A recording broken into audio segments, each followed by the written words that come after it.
Common problems with model steam engines, Part 3. Fitting new steam-grade silicone piston rings, there is a problem with both of the cylinders. The cast-in steamways are full of oily core sand from the casting process. This needs to be completely removed before continuing with reassembly. I clean up the mating surface of the slide valve and test the piston travel in the cylinder. Here are the piston rings. I bought several, that way I can stock up on them. And I got them from Blackgates Engineering as usual, details on screen. It's a simple job to fit the ring to the piston, but you must lubricate the piston thoroughly first for a couple of reasons. One is to give it a head start when it's in the cylinder so there are no dry spots, and the other is to make the silicone rubber slide over the sharp edges of the piston. While it's so easy to get at the cylinder, I'm removing the steam chest so I can look at the valve. And here is the slide valve sat on the port face. And this is the general layout of the steam chest assembly, with the gland nut and the valve spindle. It needs a bit of a clean up because it's fairly rusty, so I'm using some fine wet to dry sandpaper to do this, and I use it on the edge of a piece of wood to clean up the short corner pieces. Don't forget to use oil when you do this job. This is wet or dry sandpaper, and water's no good, it would cause more rusting, but oil is just as good, and it makes the sandpaper cut much better.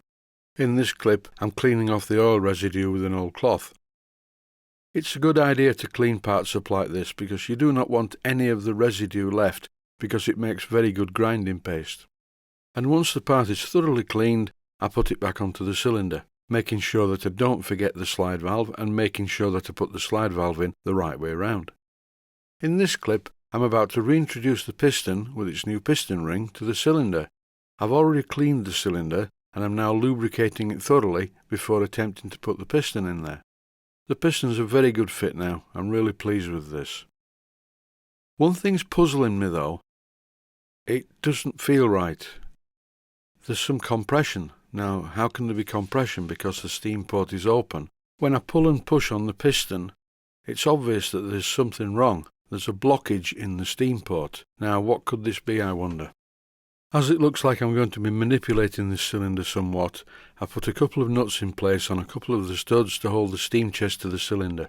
And now, in an almost identical fashion to removing the rear cylinder cover, I'm removing the front cylinder cover.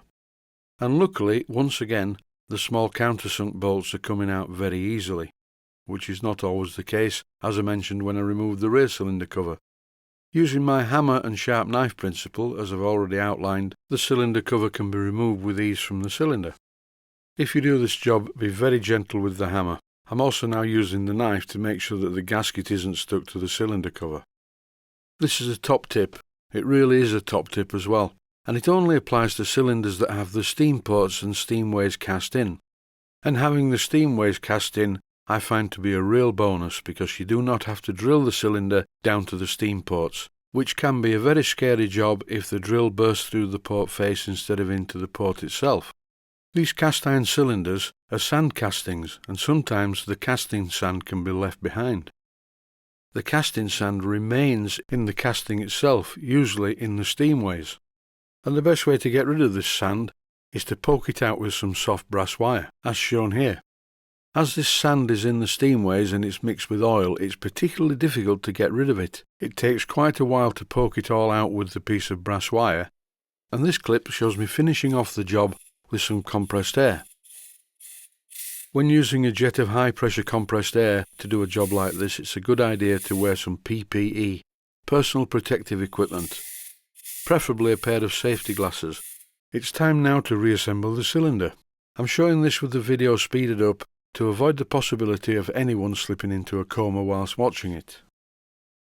This clip shows me rubbing the slide valve on a piece of very fine wet to dry sandpaper with a little oil.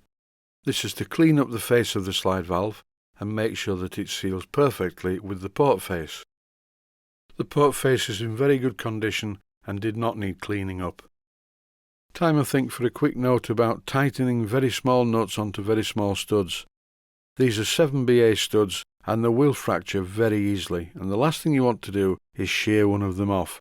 It's not like putting a cylinder head on a car. You have to take great care not to overstress the component. On this engine there are no sheared off bolts whatsoever. When a customer brings an engine for me to look at, or sometimes I just get the photographs, it really is difficult to estimate the amount of work involved, and this problem is magnified if it's a complete steam plant that has a very old boiler with it.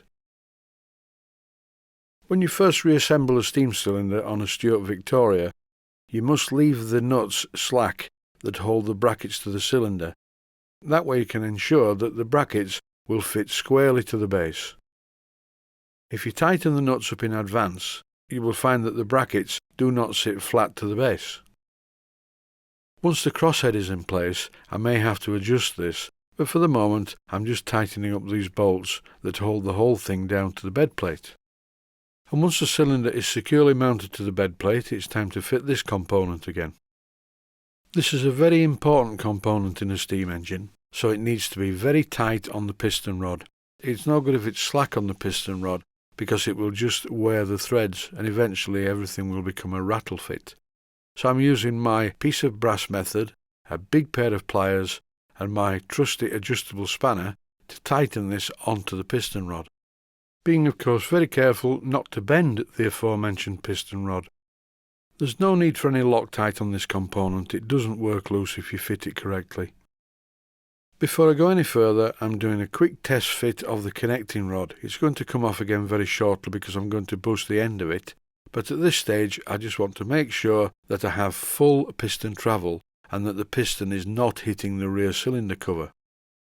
So once I've assembled the crosshead components, and that's a very straightforward job, all I have to do is rotate the flywheel and feel whether or not the piston hits the rear cylinder cover on the backstroke. As far as I can see, there has been a previous attempt to make this engine work just by elongating the holes in the small end, and you can see here it's very sloppy. Even though the small end of the connecting rod is a sloppy fit on the pin in the crosshead, I can tell that the piston is no longer hitting the rear cylinder cover. Thanks for watching, and I hope you found it useful. Please take the time to visit my Mainsteam Models website and click on the section of the website that says Video Playlists. And by doing that, you can find other videos that you may like to watch. And by using the playlists, you can actually watch the videos back to back.